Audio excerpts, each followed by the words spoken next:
I always thought I would start off that way. One That's day. amazing. No, ऐसा होता है. I'll call someone and say, hi, my name is Amitav Kumar. जैसे काई freeze की माँ को मैंने फोन किया, काई से मिलना था. This is Amitav Kumar, and she said, Amitav Ghosh. so yes, go on. So, just yesterday when we were talking, you mentioned something that I found pretty interesting. You were talking about academic writing. There's an academic conference going on over here. And you... Not attended by anyone, but yeah. Not attended by anybody. But you talked about writing that was impenetrable to readers and to listeners. And, there are writers who, through their denseness in language, convey that the objective of their communication is not to be clear communicators. It's something else entirely. It's status, it's class, it's intelligence, all of those things. And I was thinking about these things when I was reading an essay of yours, where you describe pitching your idea to your first agent, David Godwin. You write that early on, your writing had the consistency of cement, which is something you hear from people in academia. They're always trying to reach out to a lay audience, a regular audience and all. And when I look at your writing, it's that consistency of cement. You don't see it at all. It flows, it's light, it's funny, it's rooted in the moment. So I just wanted to ask you, like when you look back at your earliest days writing professionally, how did you sort of break away from that academic style and find your own voice? Before I became a very bad writer, I was actually an okay writer. This was in Delhi when I came as a young man. I was reading Ved Mehta, I was reading Kushwant Singh. They were describing the streets, they were describing... I remember crossing Safdarjung flyover and seeing the bats. Usi raat ko, I read Kushwant Singh talking about Mano Majra and the flight of the bats and the way he described it. और मैंने सोचा कि यार इसको तो I'll steal that. Here was a way out. Huh? तो उस समय it was all going okay. There was a girl who would sit in the U special I used to take, whom I really liked. And then there were other sites like the fathers carrying the bodies of their children near Nigambodh Ghat, or the koel, koel ki cook. I would think, isko to main likh raha hu theek se. Then I went to America and I thought everyone in academia had to sound very authoritative. You had to refer to 50 other people. You were never in doubt. You had to always reveal your authority, and that is the bane of academic writing, of the anxiety to be correct, to be right, to be knowledgeable. I fully invested myself in that. If earlier, when I was 16 or 17, and reading books like Words Are Important in order to enlarge my vocabulary, and I said, instead of saying the sky is blue, I would say the cerulean sky, and then I got over it. By the time I went into academia in England, in America, I started using longer words like counter-hegemonic or, things like that. I wouldn't say that there is a issue that needs to be understood. I would say so and so is problematic. Huh? So that was stupid. Once I realized that as an academic, our writing was becoming distant from the audiences we were supposed to touch, then I began to sort of translate. There was, in fact, in the offices of Tehalka, I saw these rules of writing. And I asked them, yeah, kiska hai? V.S. Naipaul's rules. I tore it off. I wrote to Naipaul, saying, boss, tell me a little bit about these rules of writing. And in those, it was rules of writing for beginners. And he said, do not write any sentence that is longer than 8 to 10 words. Don't use any words whose meanings you are not clear about. I had already written 2 books by that time, but I then wrote 1 book, Bombay, London, New York. I just followed his rules. There is no sentence that is longer than 8 to 10 words. There are no big words. You know what I'm saying? So it required an unlearning. That's how I mean, I've had a long life, boss, you know, these gray hairs. So, 10 years of stupidity, another 10 years of clarity, another 10 years of, uske baad tera more clarity. But that unlearning Yes. of academia, that's not easy, No. given how you are surrounded by all of that, those ideas, those thoughts, and there's also a particular kind of literary culture that exists in academia itself, which sometimes seems caught between the academia itself and the sort of desire to break free. So it's a complicated place to exist in. Yeah, I think you have to be liberated from it. When I had written a book or two, I got tenure. I didn't care. Yeah? Pehli wo baat. And at my hugely attended morning session, I shared this one thought, which was this line by William Maxwell from New Yorker, which says, after 40 years, what I understood that what I cared for was not style, but the breath of life. Huh? That understanding really released me from all that chutiapa. You know? Ki sale, if you haven't caught life on there's something about life. Your sentences can be bad. Your paragraphs is a little bit off. But the breath of life. I'm sorry that I don't know Malayalam. I tried to practice it in the bathroom today, but it didn't work. So I'll continue to speak in English, but I'll just slip into Hindi for a minute. I met a guy during the elections in Bihar. He was a village boy. But I said to him, can you describe to me your experience? Did you vote? Did you vote? My question. And he wrote something. I took his picture and he wrote it on my iPad. He said, I won't go on with the Hindi, but he said, I'll translate in English. He said, I said to my mother today, let us go out and vote. So this is a village boy in rural Bihar. He said, my mother said, give me 5 reasons to vote. And this boy said, मुझे ऐसे सवाल की उम्मीद न थी, meaning I did not expect such a question. So I said, if you press the button of the EVM, it gives you a little bit of joy. The boy wrote. And thus, he said to his mother, the second thing is, after we have voted, we will take a selfie, and that will also give us joy. And he said, but I could not think of any other reasons. My mother said, in that case, I will not go. That day, a poll officer had died, and a woman in our village had also died. And then the boy wrote, if you have 5 reasons, please share them. And I thought this man, in a very simple response, had the breath of life. You know, he was not composing an editorial. He was not telling me a short story. But he had just caught, as if on the fly, a little bit of life experience. He had delivered a truth about our democracy. We do not have 5 reasons to vote. You know. I think when you read Amitabh, I think one thing that comes across in the writing is his keen observation, exactly like this. His books are full of these sorts of observations. He's constantly open to life. He's constantly open to the people in front of him. And the thing that strikes me as a reader is he's always listening and he's always watching. And I think that comes down to something that you, more than a lot of other writers I know, are in the habit of documenting. You are, in all the time that I've known you, I think the 15, 16 years since we first met on a rooftop in Delhi. You took a great picture of Shirin and me. Yes.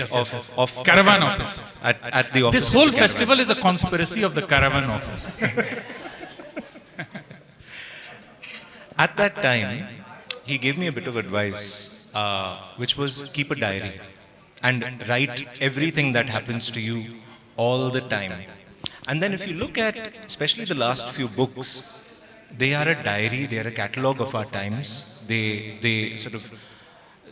not just record what is happening around us, but they also interpret in a certain way what is happening to the country and the world around us.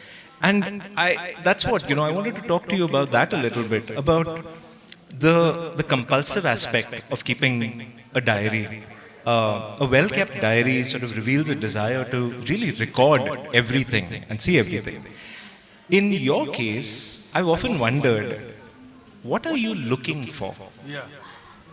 Well, let's ask our crowd here. How many of you keep a diary or a journal? Can you just raise your hand? One person. Anyone keeps a diary? Two? Yeah? No one else? Okay. Let's end this session. You have to keep a diary, my friends. You know why? When I think of, because there are some young people there, you know. When I was young as you, I always felt that every day was a waste. I didn't know what was happening in my life. I remember I was 8th, 9th standard when a friend of mine was shot by the police for trying to rob a jewelry store. He had got into a habit of drugs, etc. Whenever I thought of that guy, he lived on my street. I always thought, there but for the grace of God go I. You know, मैं थोड़ा पढ़ने लगा था. I had started to read. I had started to. Maybe gave me a little bit of a center, but I lacked a story. What I'm trying to say to, especially the young people there, is that if you are keeping a diary, the passage of your days has a narrative. You're able to tell a story about yourself. Like what is happening to you? It is very depressing for me, of course, to read some of those diaries that I kept, because most of them says I did no writing today. I don't do that anymore because I make it a point to write every day. But, you know, it's a wonderful thing. So what am I looking for? I'm looking for a narrative about the days that are passing. Ki bhaiya, what is happening in my life? You know, why is my wife unhappy? Is it only because of me? What has happened to my children? Are they growing more distant from me? Are they leaving me? What am I writing? Am I repeating myself?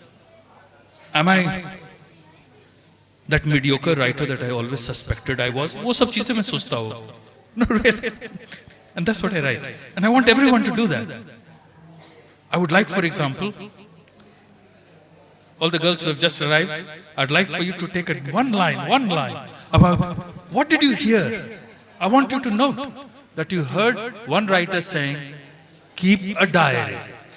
If you do nothing else, one line every day. And if you don't have anything to write, open your window, look outside and describe the sky or what you are seeing. There's another thing that Amitabh says, is that if you are not writing something in your diary, write down what you are not writing about. It's the idea of keeping a narrative of your days. I wonder how, when you look at it in a larger sense, in a country like India, especially at a time, the world at a time when we are all at some level struggling to make sense of what is happening around us, whether the idea of a diary becomes even more important. Because you're not just telling the story of your life, but of everything around yourself. And I think about this, I was thinking about it in the context of a shared reality.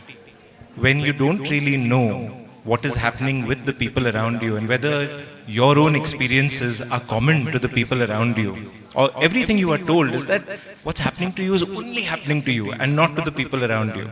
If you don't have a job, it's only happening to you, not to the people around you, but because life is good elsewhere. Whether that diary makes a difference, whether you're able to see past what you are told and make new connections in the world. What do you think?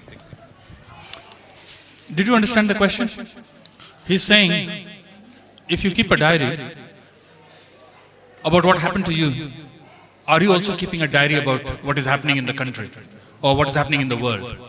Do I understand that? Yeah? That's a very difficult thing to do. Because at heart, we are all narcissistic animals. You know, you want to say, Aaj aise mere saath hua, this happened to me today. It's a difficult thing to do, really. I'm trying to, it's a challenge. Oh yeah, boss, let us have this conversation. You talk elsewhere. Thank you. I was in a car that was bringing me from the hotel to the festival. I asked the lady in the car behind me, in the seat behind me, I said, "Madam," I had not met her before. I said, "Madam, how?" She asked me if I had attended literary festivals in the South before. Okay? I said yes, once. I was invited once and then no one else invited me. It was in Chennai. So I said to the lady, "Can you tell me one thing, madam? How is it that the South has been able to say no to Modi? How has it been able to resist Modi?" I mean, just like me, he also practiced in the bathroom how to say Vanakkam, when he came to Tamil Nadu. So he has made an effort, but he has not been very popular, right? Okay. And she said, "That's because there was anti-caste, there was movement against casteism in this part of the world, in this part of the country, and the fight for social justice. That is what has allowed people to resist Modi." तो ये मैं तो जल्दी से लिख लिया अपने notebook में. And that's a good answer. If I have that as a part of today's diary, maybe I'm producing a portrait of the country too. But I actually want to say that just recording ordinary things should allow people to tell the story of the nation. It is not important for me in my diary of 1984 to say today they killed 3 Sikhs in my neighborhood. There should be some other things that allows, maybe even more subtly, today Rajendra Singh cut his hair. That sounds better to me. But even not that. I saw Mr. Prasad in the thing and he said he was going to go home because Delhi is unsafe, is even better. Huh? I'm saying even indirectly our diaries should reveal the story of our nation. Oh, I don't know whether I'm doing it myself, but I think that should be the goal. I think you are. I think in your latest book, The Green Book, it actually begins with, when you read this book, it's actually a really fascinating book. When you start it, it begins with an explanation, or rather an exploration of writers' diaries. This is before the book becomes a diary of Amitabh's travels. And there's a line in there by Shiva Naipaul, which you write about. This is V.S. Naipaul's brother. And when I read it, I think every journalist who reads that line will know exactly what it means. He writes in a diary entry on 8th February 1973, and these are his words: "After a long, lazy lapse, I have decided to keep this diary as up-to-date as possible. It is such a pity to let separate impressions merge and blur." Now, some writers of non-fiction, like Kate Boo, have actually talked about this. They've said that they write down their recollections as soon as they can, ideally before they go to sleep. And I wanted to ask you, since you highlighted the phrase, why is this distinction important to your work? Like, why did you highlight that? Like, why is it important for your thoughts to not merge and for them to be very, very specific?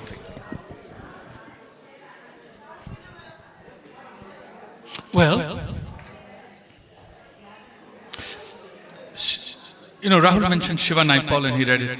V.S. Naipaul, for those who have not read him, his book, A Million Mutinies Now, really captures something about India in the early 90s, late 80s. V.S. Naipaul, unlike me, always lived in very fine hotels. And at the end of the day, after he had done his interviews, I could imagine him sitting in an air-conditioned room, typing it out, what had happened during the day. I have never been able to do that. Because by the time I returned to my pitiable living conditions, I'm very tired. But I always remember what he had done, because he would have the experience and then he would write it out. But in an interview, I heard him say, just the other day, Purani interview thi, he says, "I never take notes. I prefer that memory makes the selection. So then I figured out कि वो notes उस समय नहीं ले रहा. He goes back to his hotel room and then he lets his memory recollect. What did that woman say? What did that man say? ठीक है? So that is another thought in my head. I do not trust all of that. I want to be as faithful as I can to every damn thing someone is saying, and I note down everything, and I also try to tape at the same time. ठीक है? We are sitting in front of Neha Dikshit, whose wonderful book, The Life of Saida X. You understand that her subject did not take notes. But what you are struck by is that freed from such stupid professional anxieties as yours and mine, her life has been so important to her, the changes in profession, that she has remembered so much. Huh? She just remembered it. And her life, because you haven't read her book, I'm going to inform you, she changes from one job to another. She remembers how much she was paid, क्या conditions थे, फलाना क्या हुआ, what happened to her son at that time, what happened to her child at that time, what happened to her husband at that time. And I think it must be Neha's skill also to elicit all of that from her. Maybe if I were patient, things would come back to me. But I don't trust that. I always believe in taking down notes. And I think I want to preach that to the students here of journalism or of creative writing. Just keep on filling notebooks. In fact, let me go ahead and say, I have a notebook that I carry just in my pocket or something, you know. I have another notebook that for longer notes, I have one notebook. You know, if I can find it, I want to show you that I have one notebook that I just carry all the time on me. And I say to my students also that you have to have, you know, just like if someone said a line or two, you just note it down. You know, little bits. Am I answering your question, boss, or have I drifted off? You are. But that is the note-taking part of it. Yes. That is the observational part of it, and the making of, you know, the distinct impressions that you gather through the day. The other part of it is the actual curating of it and putting it down on paper eventually. Guide us through that process. How does it work for you? When you sit down to write a book, like this one, you've, in some sense, you've done part of the research, you've done part of the writing already, because it's flowing from somewhere, I'd imagine, and then you do the rest of your work, the rest of your reporting, and you're meeting people and interviewing and all of that, and then a book comes out of that. So take us through that process. So just to let the audience know, last year in March, my father died. And he had seen a television show and he wanted to be cremated in Varanasi, Manikarnika. So my sisters and I took his body to Manikarnika. But I felt I did not even experience grief in any slow way. I had to follow the rituals which were alien to me. They also had shaved me and my head was bleeding on the banks of the Ganges. मैंने कहा कि leather नहीं use करेंगे, साबुन नहीं use करेंगे. He said नहीं, ये प्रथा में नहीं है. You know, this is not in our tradition. So they only use the razor and the water. So fine. So I thought, ki, bhaiya, what happened to me that day? What was I experiencing? So I thought as a writer, one should just go back. So I went back. But then I thought, why did my father believe that we should do this beside the Ganges? What is the connection to this river? So I thought I should go back to where the Ganga starts in Devprayag, and then, you know, like where the two Alaknanda and Bhagirathi meet. So I had decided that would be one diary, one chapter. And because it is called the Green Book, I thought by green se to, you know, nature. So I was painting trees. There is a tree behind my house which flowers only every 2 years, which I discovered only when I started painting it. But my wife said that's her favorite tree, so I thought, bhaiya, let me show my affection for my wife.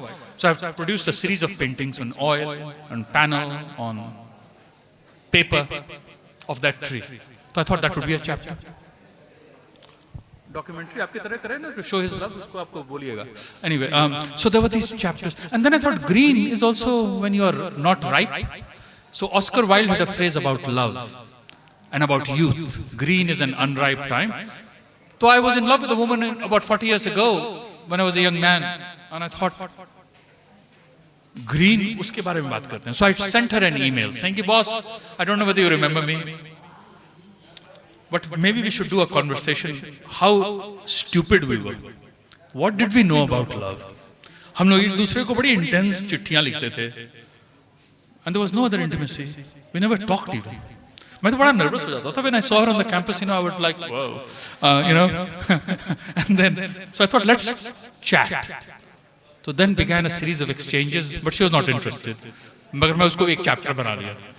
I was going to include in the chapter a drawing she had made of me when I was 21 on my 21st birthday, and she had a line in her letters which said something like, memory like a knife can be sharpened. तो ये मुझे बड़ा appealing सा लगा, because that's what we were doing now. But she said, no, I cannot allow you to use my writing. She's a well-known writer.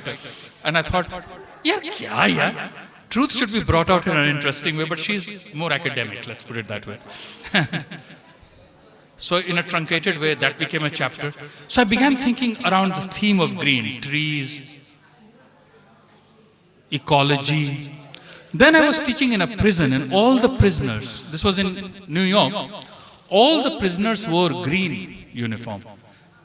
And we were not allowed to take material that was not already approved, but I would do drawings of the prisoners on the pages they had already. So on one side is the lesson, but on the other side I would draw them.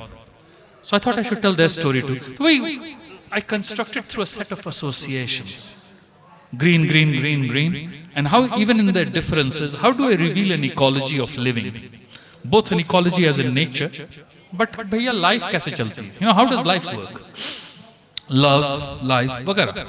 That's how I made it. And the editors hardly changed the story much. I had that fellowship, as you know, so I was looking at writers' notebooks, and when I saw a woman who had taken pictures, not of beautiful trees or beautiful leaves, but leaves that were diseased or dying, I thought, this is a great lesson in attentiveness. Why pay attention only to beautiful people like Neha? Why not pay attention also to ugly people and ugly things? So I made that also a part of this book. I think what you're going for over here with this book and the books before this, especially the non-fiction, is a kind of constant recording of life as it unfolds around you. And then what you're describing is also giving it a certain kind of theme, Right. what you're seeing over here. Yes. So tell me, I mean, you know, do you sort of go where your interests take you? From book to book? And we talked about this a little while ago. I asked you, what are you working on next? And so tell me a little more about your frame of mind, your state of mind as you sort of decide what you're about to embark on. Yeah, what does a writer do? A writer tries to present what it means to be alive. I think that is the basic function. What does it mean to be alive today? How does power work? How does caste work? How the rich different from the poor? What makes us happy? What distracts us? All of these are answers to the question, what does it mean to be alive today? So I think in my novels, I wrote a novel during the pandemic called A Time Outside This Time. I was thinking of the lynching of Muhammad Akhlaq and thinking, what does it mean to imagine a life outside this, a time outside this time, where we will not be doing this. And I thought the only way I could represent a time outside this time is by representing the time within this time. And within this time was a time of fake news. And so every day, Ernest Hemingway, whose picture was painted outside, I saw on the lane leading up to our author's lounge. Ernest Hemingway had said, in a book called A Movable Feast, write one true sentence. Does everyone understand that? Yeah? Write one true sentence, the most truest sentence you know. That was his credo or his rule as a writer. That was his mantra. And I decided I will write one lie every bloody day. What is one lie that you discover on fake news? And that became my novel. And then I started doing studies of how fast is fake news spread. And I talked to the scientists at MIT who are conducting a work on this. Why does it spread? How much faster do humans spread fake news than bots? Humans spread fake news 6 times faster than bots. Isn't that an amazing thing? How big chutias we are. The truth of human life. So I'm attempting in some ways to put my finger on the pulse of the times and how we are living today. What is changing? I don't want to describe how life was 150 years ago. Some people can do it, great. You know, whether in fiction or in non-fiction. That is a wonderful job. My job is more like to find out how is today past and how is today different from yesterday and what is tomorrow likely going to be. But these ideas of who we are and what we actually do, they're at some level limited by our understanding of who we are today. Here's what I'm really getting to, which is that when you look at how your work has evolved over the last few decades, how have your own concerns changed? How do you see your own concerns changing when you began versus what you're looking at right now? My concerns have not changed. I'm still struck by the same. I'm still interested in things like who is lying, who is suffering, where is justice. What has changed is the means of describing these things. I feel, since you started about talking about that academic mode for a moment, it has been a movement towards liberating my voice. So if you see the latest book, there are paintings, there is prose, there are dispatches, there are even a couple of poems. I think one's goal in life, apart from of course the diary writing that I'm advocating for, is to find freedom in one's tongue. Or khul ke bolo. How to find that, you know? And I find a great deal of expressiveness sometimes when I sit down to just paint, sometimes to find words, and it's been working okay. This idea of freedom and a writer sort of finding his voice, in your case, of course, the obvious question I have right now is, how has the role of the writer changed today? Like, what is a writer expected to do, especially at a time when we see that saying certain things about conflicts like Israel, Palestine, can lead to trouble? And there is a resistance to what writers are saying and what they're feeling and what they're seeing. So it certainly feels like a certain, something new that has happened. I mean, this kind of thing might have happened in the past as well, but for a lot of people who are experiencing this, they're seeing it for the first time, that kind of pushback, the alienation of writers. So how do you see your own role in all of this? Sure. How many minutes do we have, boss? Oh, okay. Because they were... Okay. We will. I'll give a quick answer and then we will ask for some questions. Yeah. The question that Rahul asked before I distracted him with with these questions about how much time we have left is how do I see his role as changing? You know, I always think that people are expected as writers to be able to comment on कि भैया वहाँ क्या हो रहा है, you know. There is a landslide in Wayanad. A writer should be able to give a little editorial tweet कि भैया thoughts and prayers. I got a letter from someone saying, you have not spoken up on the Gaza conflict. Are you hoping to get a deanship at your college? And I thought, should I tell this person that actually I have been trying to do painting and writing around the conflict, which actually appears in the Green Book? Or should I tell this person, well, I cannot repeat what everyone has said, because striking a moral stance is not the same as saying something new or different or important. Or should I just say, you're a stupid person, and I opted for the third option. Because I'm not interested in a deanship or anything like that. What I'm saying is, I think a wrong pressure is put on writers and writers take it on the job to editorialize. We shouldn't do that. Our job is not even to be correct. Our job is always to be human, to stumble and fail in the right ways. I have a very modest goal in that regard. I know this is not a very good answer, but let's turn it over to the audience. I understand the answer, and we'll just go to questions in a moment.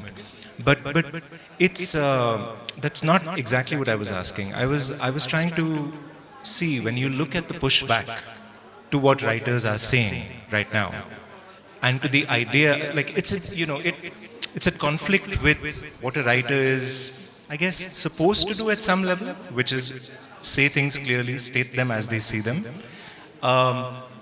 Whereas now you're seeing a lot of pushback to what people are witnessing. And when writers tell you that this is the evidence, this is what I have seen, and this is linked to how we have been consuming news in India itself. You see this in a larger sense happening across the world. It's a new place for a lot of writers to find themselves, that they're suddenly up against societies that refuse to see or refuse to acknowledge what they have seen. And so what role does the writer have in this particular kind of society? I don't know, because you're putting me in a position of having to editorialize on that. You know what I'm saying? I rather admire someone like Mohammed Zubair from Alt News, who once made a post about meeting us. He saw me and another, and the amount of hate I got as a result of that made me admire this guy's courage so much. There are people in our society who always put themselves on the line, expose themselves by being critical of the current setting. And I think that is totally admirable. For those of you who do not know this, you should follow this organization called Alt News. The way they fight fake news is amazing. And the amount of attacks they receive, extending even to arrests, is just frightening. I don't have that much courage. Or rather, I want to bide my time in some ways and observe and make notes and produce what I can do in a cunning way at the right time. And for me, the models are people like J.M. Coetzee, etc., who wrote these wonderful allegories of apartheid without mentioning apartheid. So I'm just setting that up. Don't steal this idea, that is mine, okay? But I want to do that. Thank you very much. Thank you. Some questions? Yeah, there's a young man there who has a question.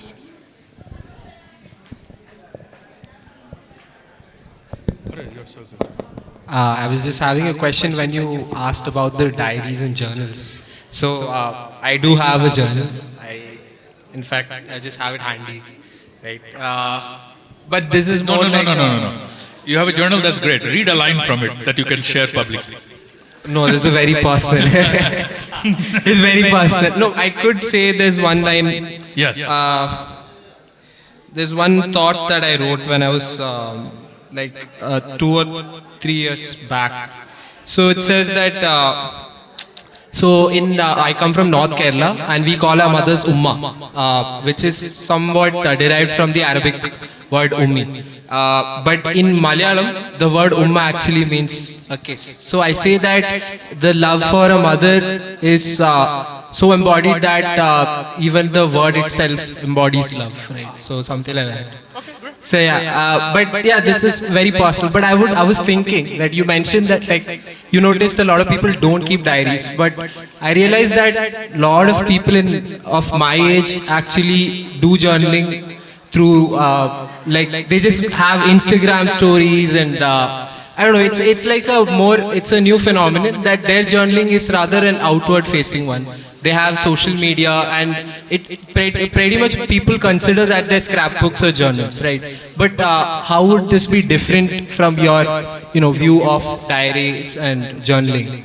And what could that lead to? That's a great question. That's a fair point. How many of you, since I earlier asked, how many of you keep a journal? Let me in response to this question ask you, how many of the people here have Instagram accounts? Okay, this is a higher percentage. Okay, so his theory is borne out that it's a form of journaling. I think it's a great thing to have. You know, our phones have become receptacles of highly, you said that is too personal. Actually, our phones are too personal. They'll tell you who you have photographed. They will tell you where you have been. They tell you what you have searched for. So it is indeed our devices, our journals. But they are also journals in a way that whether we choose it to be or not. And the content is owned by the corporation. That is a faceless one. And that doesn't even give you any voice in it. So for me, it's a very impersonal system actually. I would rather that yours be a more directed, a more intimate record of your life on this planet and the lives of others around you.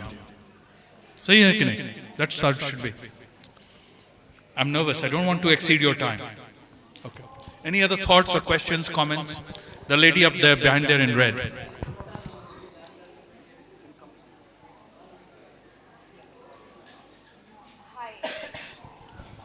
Hi. So I think before I start jumping into the What is your questions, Instagram handle? my Instagram handle is called Chakravartini. Okay. It means empress. It's the How Malayalam many? word for empress. I know. Yeah. Go ahead. So yeah. I think I should give a little pretext of my own self. So I am someone who makes a living out of impact evaluation, which means I handle data day in and day out. So right now when I deal with data and when I work with very established founders, established donors who work in, who perceive social and economic data, I have a pressure on myself to write, find very balanced choice of words when I write something very academic. So if I'm writing, this project has not been very impactful for a project that I worked with the government, I cannot plainly write that. I'll have to do a little, I have to go for a very, very conscious choice of words over there. But for you, as very established writers, I'm sure that you would be thinking behind every single word you write. So I just want to know, is there I personally go through a lot of conflict when I have to do that, because at times that is not exactly what I want to write. But then it is also a very, there's no other option when I think about it. So do you think that conflict is something that defines us as writers? That last part was, yeah. Well, Rahul is a much more careful writer. He really thinks about each word. I don't. I really believe that. You have taken much greater care, even in what you wrote for me this morning. I have followed the dictum of this American writer, James Thurber. He says, don't worry about getting it right, get it written. I think it's more important to just get it written. Balzac wrote as much as he did because he could correct. He would grab his from the printer and make changes there in his stories, and he kept doing it, And that's how I think he wrote so much.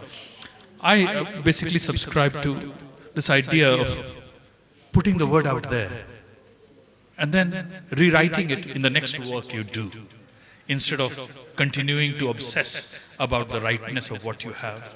I think there should be a certain swiftness, a certain lightness in your approach, both to life and to writing. Samajh rahe hain? Do you understand? Otherwise it becomes a trap. You become obsessive. It slows you down. Life is too short. Who knows what will happen tomorrow? So just keep writing. And one thing that is good about journal keeping is not only that you keep a record of your days. If you write every day, it actually makes you a much more natural, fluid writer.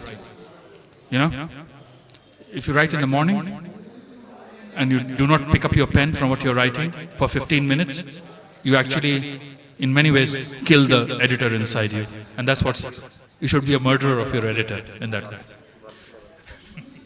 Become a murderer, says a writer at the WLF. Kill your editor. Note this down. Use it as a headline somewhere. Should we head now?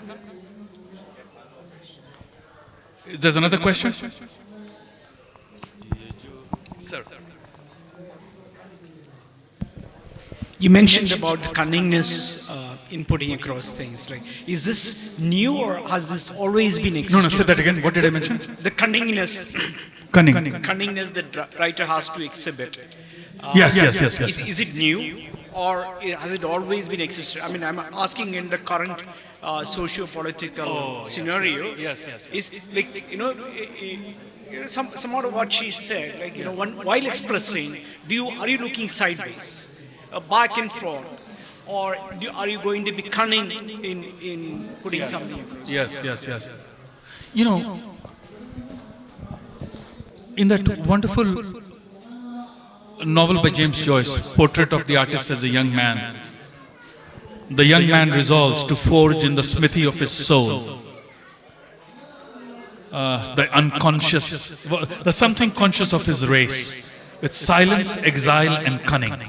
So cunning, for me, since I was very young, has been a part of the apparatus of the artist. But what you are asking really is about the application of that term to a political system. And that is very relevant. I think we have to be cunning. We have to be cunning. Sometimes it makes sense to strike something directly. Sometimes it makes strength to articulate something as parable. I love the idea that when fascism began to take root, Eugene Ionesco wrote about the change that was coming in his society by saying that people were turning into a rhinoceros. Everyone was turning into a rhinoceros. That's a very powerful story to tell. He found that vehicle. I would like to exercise my cunning to portray what is happening to us by finding a metaphor like that. You know? You have forced me to share my secret thought. Again, I don't want, but that's where I was going. So thank you so much.